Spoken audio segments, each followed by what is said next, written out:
So, greetings. This is Brother Nia from NABSS TV. I'm doing a series of pioneers of African heritage supplementary schools here in the UK. So we're going to do some interviews with the elders and the people that are at the forefront of supplementary education here in the UK. So I have a pioneer from North London, and he will introduce himself and which school he was involved with. So greetings, sir. Please introduce yourself and which schools were you involved with? Greetings, Nia. My name is Peter Okoye. I was born in Nigeria, and I was involved with two main supplementary schools. The first one was a Black Education Unit in West London, and the last one was the Mandela Supplementary School. Okay, the same school that Akala attended. Yes, exactly, same school. Were you there at the time? And his sister. Yeah. Mm-hmm. Okay. Right. Were you teaching him at the time? Were you there at the time? No, he was before me. He was there before me. I was at another supplementary school during the time he came to Mandela School. Okay. So the first school, what was it again? The first one in West London? Black Education Unit. Black Education Unit. So what happened with that school? I think they had some financial problem, and it went down about early 1990s. Mm-hmm. How long did it run for? I don't know exactly when it started, but it started around 1980 something. Okay. So it ran for nearly 15 years or so. Okay, and then you got involved. So why did you get involved with supplementary schools in the first place? Well, first of all, he did ask about my education background. Do you want to get that? Yes. Okay. I was born in Nigeria, and I went to secondary school in Nigeria first. I went to my father's school, if I should tell you that. So you had no choice. Yes, my background has to start with my father. My father was educated by the missionaries in the 1920s. And he did tell us that he went to school 4 miles primary, 4 miles back. So, and he had this dream of building a school so that nobody had to walk so many miles to go to school. So I went to school. He built a school called Washington Memorial Grammar School, and he was the principal. So I didn't get away with any nothing at all. So that was it. And I went to another school in Nigeria called Christ the King College, also a missionary school funded by the Irish missionaries. Oh, which area of Nigeria? Which area? In Onitsha, Anambra State. Okay. Yeah. So, and subsequently, when I finished there, I went to teach in 1974. In Nigeria? Yes, I was 18 years old when I finished my level. I went straight to teach from 1974 to 1978. Then after that, I went to University of Dar es Salaam in Tanzania. That's why when you say Jambo, you know where it's coming from. So I read sociology in the University of Dar es Salaam, finished in 1980, 81. Then came back to Nigeria to lecture at the Polytechnic up to 1983. Then left Nigeria to come to UK, came straight to London School of Economics. I read economics there. Then as a student? As a student, yeah, I did my MSc at LSE. Then went to University of Essex, Colchester, registered for my PhD, and subsequently got a teaching job there. My last teaching job there was quite okay, but not as inspiring as I would have wanted. So at the end of that, I decided to go to community education. That's my life with the supplementary school. All right. So how did you find out about supplementary schools? How did you find out?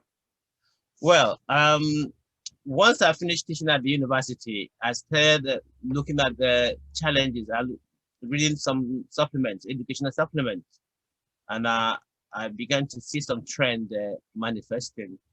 The academic achievement of ethnic minority people, not as inspiring as one would have wanted. There were some problems with educational underachievement. There were problems with exclusion, obviously. There was disproportionality in the number of exclusion, and I didn't feel comfortable about that. So I thought I would leave the university teaching and go to community education, where I felt I would have more impact. So it's more or less the things that were happening in the 90s, of course, even before 90s, that I wasn't quite comfortable with. So I decided to go to a place where I think I could have more impact. And going to supplementary school and having an impact there was realistically what I wanted, and that's what I did. Okay, and what time period are we talking now? So you went to the West London school first? Yeah, I went to West London school in 1991. Stayed there up to 1994, then had a break, then went back to a similar environment, which was now Karaf Center. Then it wasn't Karaf Center, it was mainly Camden Black Parents and Teachers Association, it was called then. Camden Black Parents Association. Camden Black Parents and Teachers Association. And Teachers Association. I remember that name. Yeah, so that's yes. That's the first name I had in my very first directory. That was the first name I had. Right. That's what we were called at the time, and still reflecting the ideology. But the same school, I mean, the same organization, Mandela Supplementary School was part of it. So my job there was to coordinate the supplementary school, and also I was also an advocate, educational advocate for the center. So these were the two things I was doing that day. Okay, and who are the other teachers that are around at the time? Oh, there are quite a number of them. If you'd be surprised to know that some of them are still there. So who are the ones that are still there? Big them up, praise them. Who are the ones that are still there? I can tell you Mr. Tayo Mati is still there. Mr. Mati taught Akala and his sister. He's still teaching, and he's also on the board of trustees. Miss Ophia Julie. Akala's sister's Lady Dynamite, for those who don't know. Lady Dynamite. Yes. They both came to this school. So yeah, I mean, these are the two teachers I can tell you who are still there and they're still carrying the candle. Brilliant. Anybody else? Other people are just members of staff. Anne-Marie Morris, who is like a dynamite in the organization, still there. And we have the chair of the trustee who is now is a barrister. And he went to the supplementary school, and he was also taught by Mr. Mati, incidentally, and he's come back to give. Excellent, excellent. So you're involved with the Mandela. So how long were you at the Mandela Supplementary School for? I joined Mandela Supplementary School in 1997 and left officially in 2016. So if we count that now, that's altogether 19 years. 19 years, is that 19 years? Yes, 19 years. Yes, and amazing. And I've come back now to join the board of trustees. So if you are still counting, it's about 20-something years. Gonna carry on counting. Yeah, but I wouldn't pat myself on the shoulder because there are people who were there much longer than myself, like Anne-Marie Morris and Tayo Mati. Yeah. And recently, John Oke, who passed away not long ago, he was there since 1980, and he's there until he passed away. So, absolutely. So you're at the Mandela Supplementary School. So what are the low points? What are the struggles that you had to deal with? Oh, you want me to go with the low points first? Yes, because I want to end it on a high note with the high points. Okay. But we have to understand. We have to understand the kind of struggles that people have to go through to keep these schools running. But right. Just briefly. Right. Okay. The low points would be at a time when we ran out of funds, and we were discussing the possibility of closing the school, which was very heart-wrenching. And we almost did that, but the teachers came back and said, "Listen, we are ready to teach without pay." And the teachers stayed back and taught the students without pay. And I was on 5-day working period at the time, so I went for 2 days. So we kind of kept the ship afloat. That was a very low point. Another low point was when John Oke, who was one of the founding fathers, passed away about 2 years ago. And John was there from 1980 until he passed away. And not a day that passed that John did not come. I think you met John. Yes, I met him, yeah. Yeah, so that was a very low point. Always had a smile on his face. Always smiling. Even when it's raining, John was there. Even when the sun is shining, John was there. So that was a very low point for everybody at the Karaf Center. And high points? What are success stories? There are a number of high points, but I'm going to summarize it because we're going to be here the whole day. So we're going to look at the high point. But I think one of the high points I would like to say is that the Mandela Supplementary School got a gold award as an excellent supplementary school when it was conducted, and investigation was conducted by National Supplementary School Resource body, Center. Resource Center. Yeah. Gold award. Yeah. Brilliant. Well done. Was one of the pioneers. Schools that got the gold award. So show that the supplementary school was a very good model for education. The another good high point I would remember was the Career Center is always instrumental to reaching out to different organizations, working with different bodies. And we did collaborate with a British museum, and we got some funding, which was used to write a Black history curriculum. Really? Yes, I know. This is what people are asking for right now.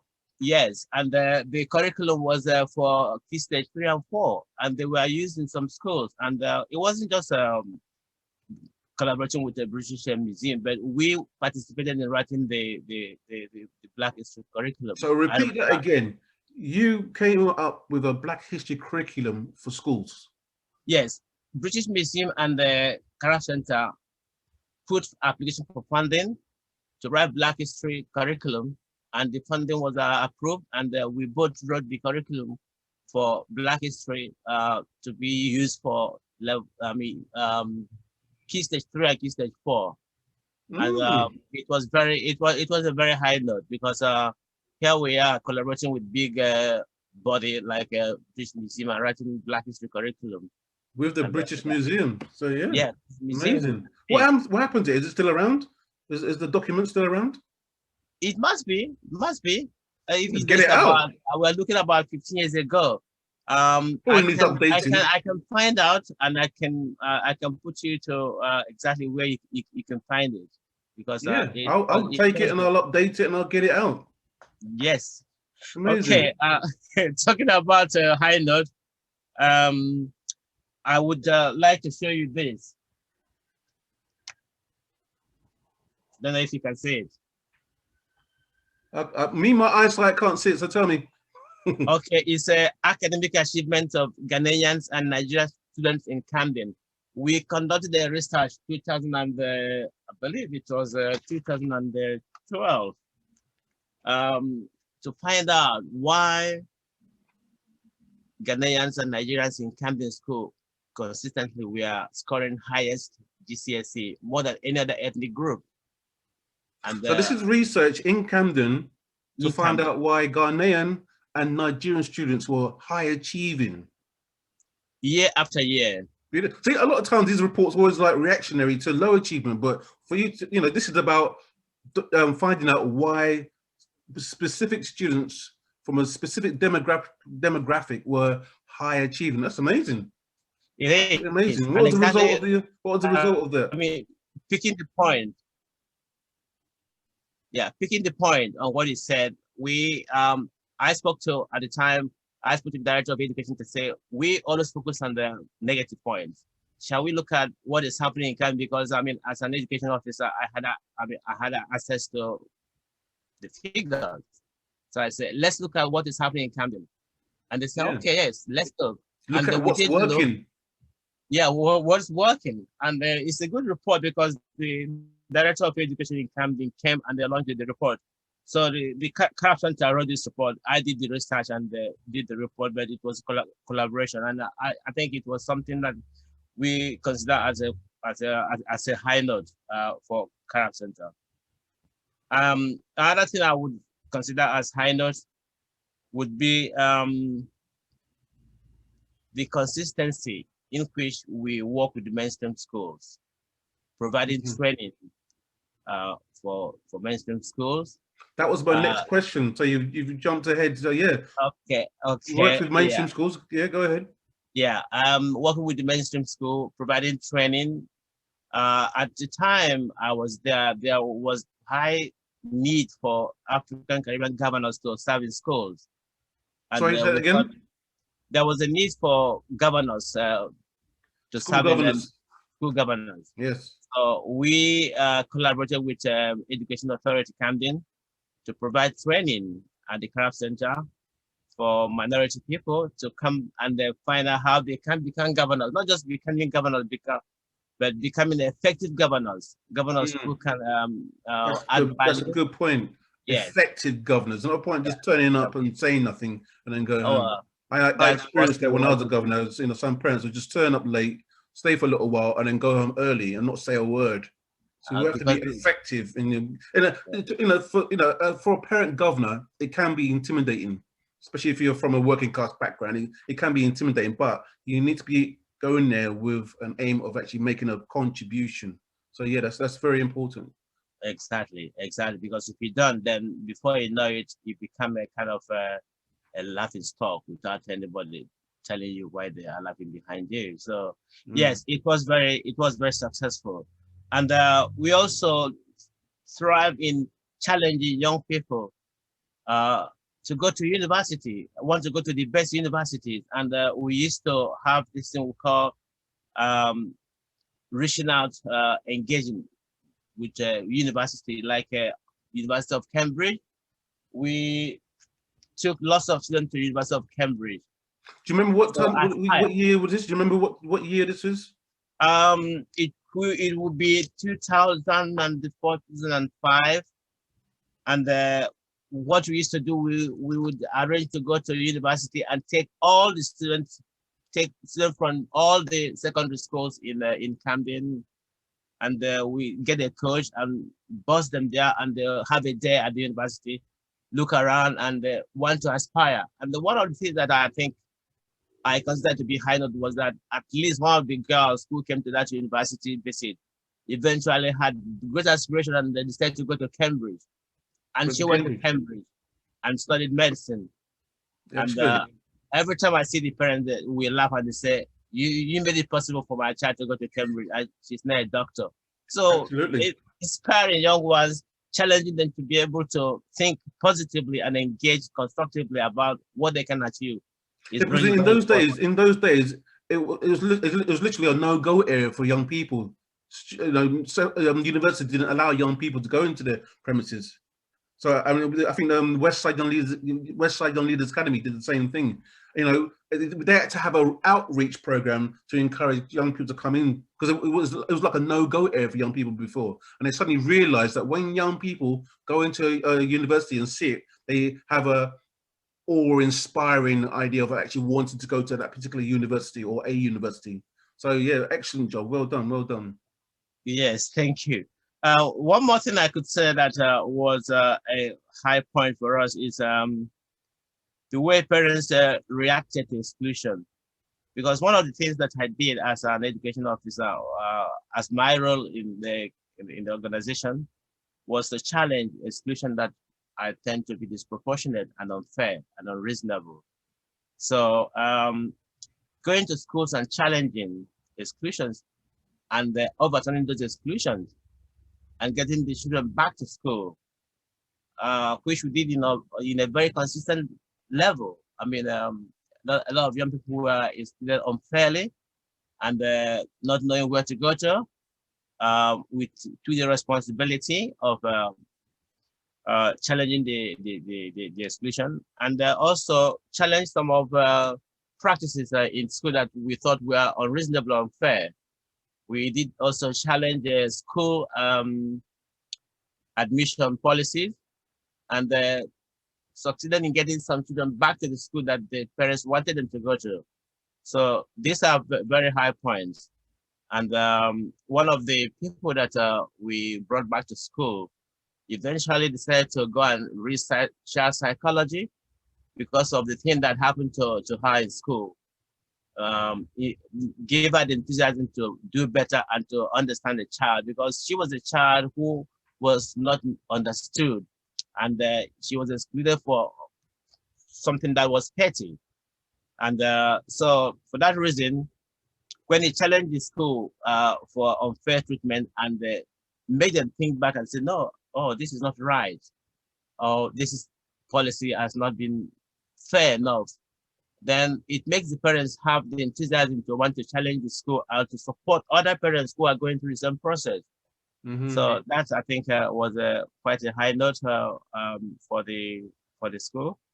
And but most importantly, giving parents the audacity to support the child, because when parents can support their children with hope and aspiration and conviction and wanting to do better, engage with the school better, the child has better chances of succeeding in the school. Absolutely. Parents need confidence in challenging school. They need confidence in supporting their own children. Absolutely. Yeah, absolutely, yeah. So speaking of parents, what kind of parental feedback were you getting from the supplementary school? Well, I think the feedback thing is, I think, is very fundamental in running a school, supplementary school. First of all, the feedback has to be realistic. It has to be measured. It has to be understood in the context that the parents are trying to make you listen to what they're saying. Because the thing about supplementary school is that if you don't listen to what the parents are saying, you wouldn't be able to know what you want to change. You wouldn't know what they're thinking about you. Okay, and the feedback is always not so good, not so bad, what you need to do better, what you've done okay, where do we need to go from here? Is that for the students or the parents? From the students and the parents. I mean, the feedbacks are always done 3 times a year. For the students, it's done every time. But the parents. But what about feedback from the parents? They're paying money to bring their students to your school. What kind of feedback are they giving you? Well, a lot of time they give you very positive feedback. They say to you, my child was not doing very well in school, but because of the small size of the classes here, the education is targeted and concentrated in a way that students are learning better. And they can say to you, I've often had parents say, what has happened to your child since this time? His math has improved so much. And the parents say, because he's going to supplementary school. And the school will say, okay, make sure he keeps going, because he's doing better and he's making my life a little bit better because of that kind of thing. So we do have very good feedback from the parents, and the feedback is honest, totally honest. Sounds like he's getting good feedback from the schools as well, from the mainstream schools. Yes, we do get feedback from mainstream schools, because you see the way you're helping them at the end of the day. At the end of the day, because if you do well, if you have good structure, if you have good curriculum, and you teach them well, the child will do well or do better in school. And the incentive is that if a child is doing well, then it increases the opportunity and the probability that the school will do better overall in their statistics. And that is something that supplementary schools should actually do better, finding ways to engage with the school, work better with the school. Yeah. Because if supplementary schools can work better with the schools, especially in an environment where you have a good number of ethnic minority students attending those schools, schools will want to embrace supplementary school, because they are looking for what you can give them, some value, added value. But if you can't give them anything they can quantify as measurable, they will say, well, we're wasting time. And that's why I always say to schools, supplementary schools, don't always want to go to school with kind of authority that you must have us in here. We are important to you. We send your children to you. Try and find out what the school are looking for, because some schools don't have enough parents coming to their morning tea. The coffee mornings and the parent teacher unions and stuff. Yeah. They don't have parents coming to meeting to discuss AGM or the school report. But if supplementary schools understand what the schools are looking for, what is lacking in the school, and they already have number of people coming to the supplementary school, they can impact the way the schools appreciate the value of supplementary school. Sometimes parents can sell supplementary school better than the people who work in the supplementary school. And I mean, one of the steps to take is to actually engage these parents, let them take the leaflets and go to the school and say, my child goes to this supplementary school, they are doing so well. Are you engaging with them? What can you do? How can you cooperate? When more parents begin to ask questions to school and talking about this supplementary school and the effectiveness, schools want to do more than just sit back and say, we don't need these people around. Well, I don't know any supplementary school that says that. Virtually every supplementary school I spoke to have reached out to mainstream schools, but they don't always get a positive reply. Yeah, so, that is right. That is correct. And one of the things that I have discovered during my 19 years of working in the supplementary school is that supplementary schools knock on the door so hard that the school only get a small peep of what who is knocking, knock, who is there. But one of the best ways to engage or to succeed in getting to the school is not just by knocking too hard, but is allowing the parents to knock for you. Yeah. The more I must say it is much better, because I've done several interviews with supplementary schools and virtually all of them have got some interaction with mainstream schools, and actually to the point where if a school identifies a child that is struggling, they actually recommend the child to a supplementary school. So these days I'm glad to say it is much better. Yeah, it is much better, but it could be much better as well. It could improve more. Yes, like schools allowing supplementary schools to use their buildings at weekends when they're empty. That would be excellent. Exactly. I think we campaigned for that before, didn't we? And not charging them a lot of money to use these empty spaces. Yeah, amazing. So, final question to you, Peter. Returning students. Do you have returning students to help out in the school? When I was there, a number of students did come back. This is a program that supplementary school should work out on how they can do that. And what we did at the supplementary school was to map out the number of students who have passed through the schools, yeah, and find out what they are doing, and send a questionnaire and say to them, you were in this school since the year. What are you doing? What are you working? Where are you working? We have a place or two as mentors. What can you do? Yes, we have a number of returning students. So far, we have 3 members of the board of trustees who are students of supplementary school. Excellent. Name them, please. Yeah. Name them. Well, there is Alicia Okoye, who is the daughter of John Okoye. There is Siobhan Ines, and there is Daryl Ines, who is the chair. So all these 3 went to supplementary school. In fact, Alicia was one of my students. So, and they're very effective as board members. Brilliant. Yes. Respect to them. Respect, because and Akala himself, about 4 years ago, we invited him to do a community event, and he came and charged us nothing.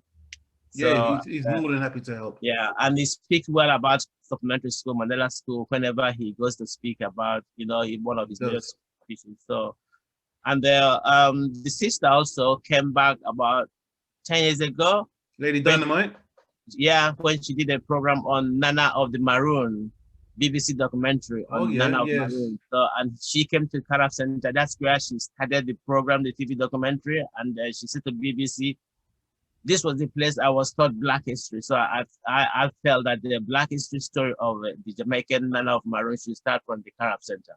So it's very important to give back, and they do try to come and give back, even though they come to quite busy in their respective places of work. But it is good to give back.